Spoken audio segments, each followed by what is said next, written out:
Alright, today I'm going to be using a plein air cityscape for reference. I've set up here on my driveway. Whenever I paint at home, I do paint outdoors. I have a studio, but I find that the light outdoors is much better. It's more inspiring. So I just use my regular plein air setup, and my process is the same as when I'm plein air painting. I'll be painting on a 20 by 20 inch stretched canvas, and I'll be using my usual limited palette. For medium today, I'm using Gamblin's solvent-free gel. I've thinned some burnt sienna with some odorless mineral spirits, sketching out the big shapes. I did measure out a few of the key lines. Since the canvases are the same size, it's really easy. So we've got 8.5 inches to this building right here. So you go 8.5 to this building. So basically just marking out a few lines, no detail at all. Starting with a dark mixture of ultramarine blue and alizarin crimson. Doing my normal thing here. Once I've got the big shapes in place, then I start establishing the darkest darks.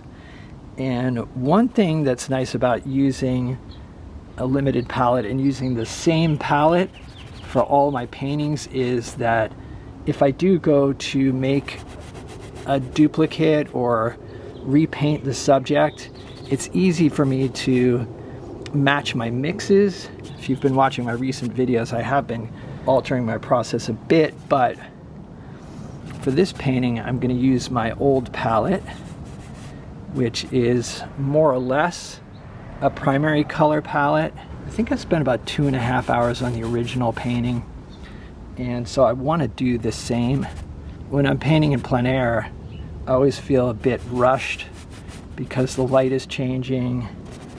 Obviously, when I'm working from another painting, I don't have to worry about that.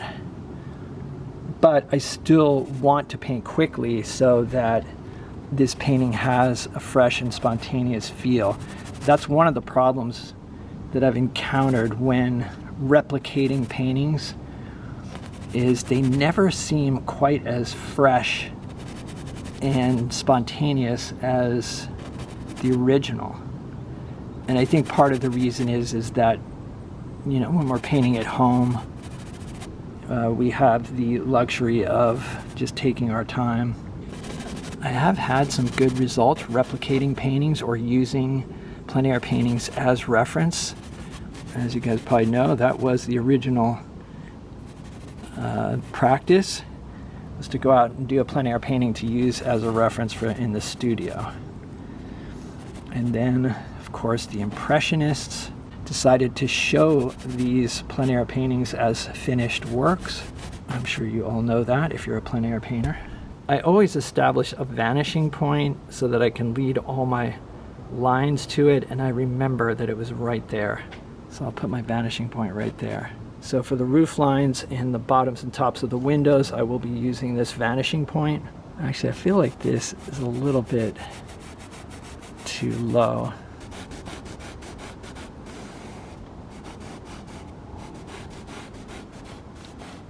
Oh, that'll be better. One of the things I like about replicating a painting is that the shapes are already simplified, and the simplifying of the shapes is one of the biggest challenges in composing in the city, just because things are so complicated.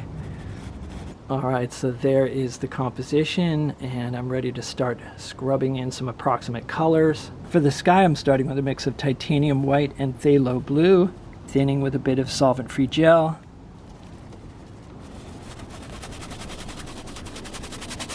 And I am not crazy about this medium, actually. It's a little bit too thick. For years I used Liquin as my medium, but the last batch I got was so toxic smelling that even outdoors it was overwhelming. So I actually used Gamblin's Neo McGilp for a while, and then I just stopped using medium altogether. But it is helpful for applying the paint quickly. Like I said, I'm not liking the way this medium works. It's just a little too thick for me. The original painting was done with Liquin, so I did pour out a bit of Liquin. We'll see how it goes. Much better paint application, but the smell is an issue. However, I plan to work really quickly. As usual, I'm trying to leave some of the sketch lines in, some of that burnt sienna. There's quite a bit of that showing through on the original painting, which I really like.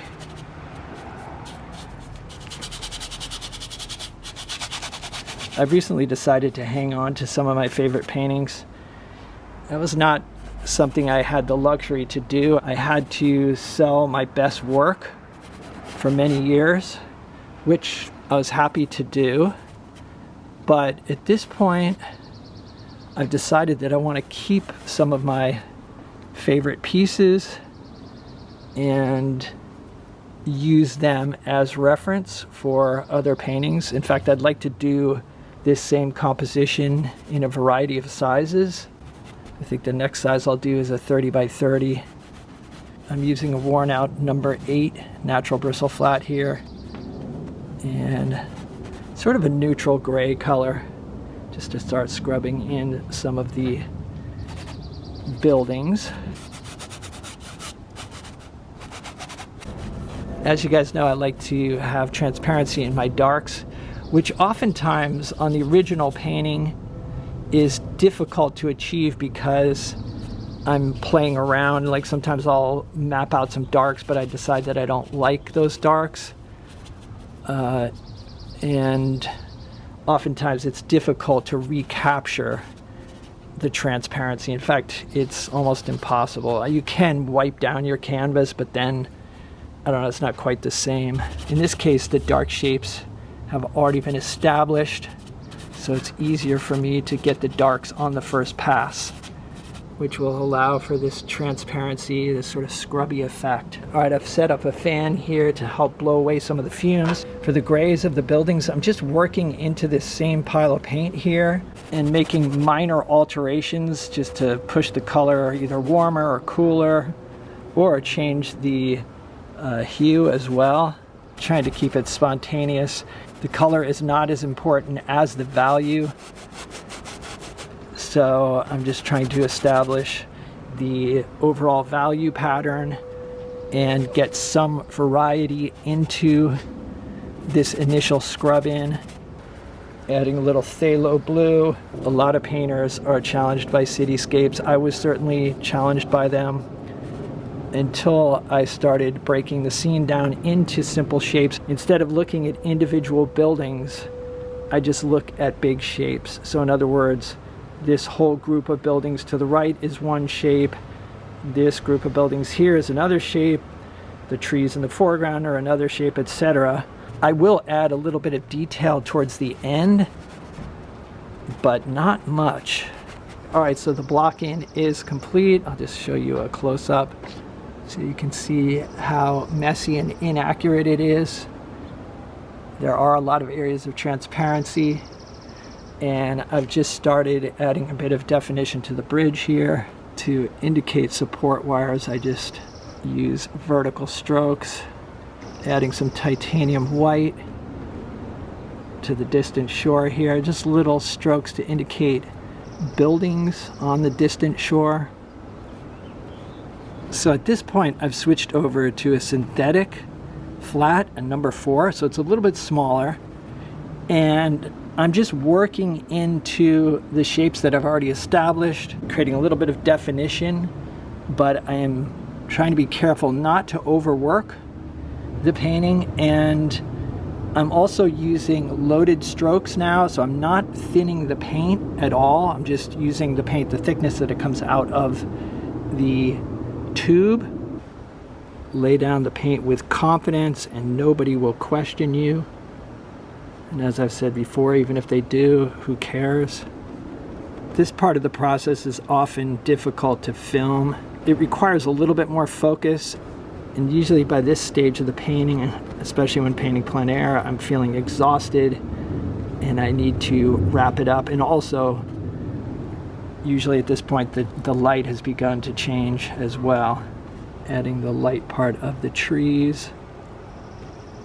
I do try to vary the greens a little bit so they're not all the same. And And there's another tree right here.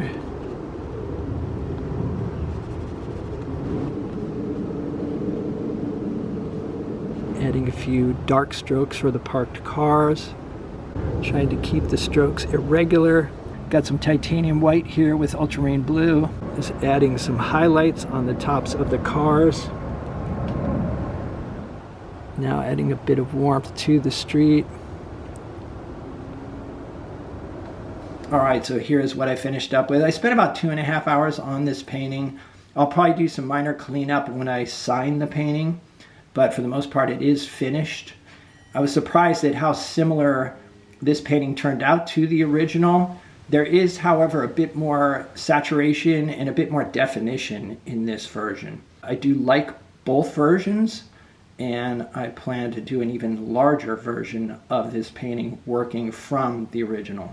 I will often use my plein air watercolors as inspiration for watercolors I do at home, but I don't do that very often with oil paintings, which is kind of interesting because, as I mentioned, it's been part of the tradition of oil painting for years to either use a watercolor or an oil sketch as inspiration for a larger painting. And I just have not done that. I think part of the reason is that I just prefer to paint on location as opposed to painting at home. However, I do think the results can be good. And again, it's a way of hanging on to maybe a painting that is special to you, and yet still creating something that you can share with others. Anyway, I hope you guys enjoyed this video. Let me know what you think in the comments. If you'd like to see some extra videos and help support the channel, there's a Patreon link down below. There's also a PayPal tip jar down below, so check it out. Other than that, stay creative. I'll see you guys in the next video.